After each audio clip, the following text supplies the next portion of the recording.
Не был включен левый поворотник при перестроении. Ысык көлдө 21 орто мектеп бар. Анын 14 жоопкерчилиги чектелген коомдор. Ал эми 7 кесиптик лицейлердин жана жогорку окуу жайлардын базаларында ачылган. Аларды атайын түзүлгөн комиссия текшерүүдө. Май айынан бери текшерип келип, бүгүнкү күндө 5 автошколго 248 час 2 менен 17 миңден протокол түзүлдү. Андан тышкары бир автошколду лицензияга талапка жооп бербеген үчүн башкы башкармалыкка сунуш бердик лицензиясын токтотуу боюнча. Бүгүнкү күндө ушул биздин талап ушул профессионалдык лицейде жана автомектептерде ушул билим деңгээлин көбөйтүп жана жол кырсыгынын болтурбоо негизинде ушундай пландарды уюштуруп жана ушуну ишке ашырмакпыз дайыма.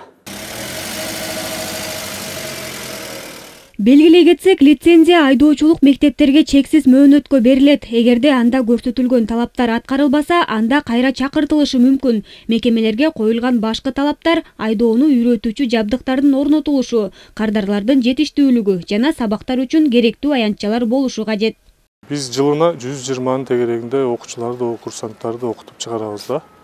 Бул автодромдо туннелдер, косогор, эстакада, железнодорожный переезд, темир жол өткөрмөсү, шлагбаум, змейка, восьмерка, габаритный двориктер, жана стояночный, парковочный месталардын баардыгы камтылган. Негизи бүт автодромубуз курчалган жана камера менен көзөмөлдөп турабыз. Маалыматтар боюнча жыл башынан бери Каракол жана Балыкчы шаарларынын унаа мамлекеттик ишканасында экзамен тапшыргандардын саны 25 миңден ашкан. Алардын ичинен болгону 6 миңге жакыны экзамен тапшыра алган.